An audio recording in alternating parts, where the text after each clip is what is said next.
So first of all, you want to create a IBM Cloud account and then log in. And when you first land here on the page, here in Bluemix, you'll probably see a layout similar to this one. And I'll scroll down a little bit because we actually want to be within our Watson area. We see that there's about a dozen Watson apps that are available to us. Now, I'm creating the video here in the summer of 2018, and there may be some changes to the interface depending on how much time has passed between that and when you're doing this. But at this time, these tools are located in the catalog of the IBM Cloud. So you select Visual Recognition Service, and then you can begin working with that application. So you click on that, and then it will open up. And then from here, you select Create.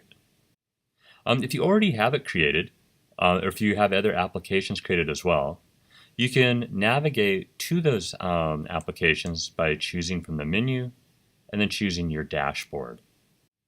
The next thing you'll probably see is a screen like this where you can choose to launch the tool. And notice that there's credential settings here. At this time, we don't need to be concerned about the credential settings. This is for if you want to embed it on a web page or use it with a JavaScript, or Python application. And that's not going to be necessary at this time. And so we just want to set this up and experiment with it and see what's possible with it.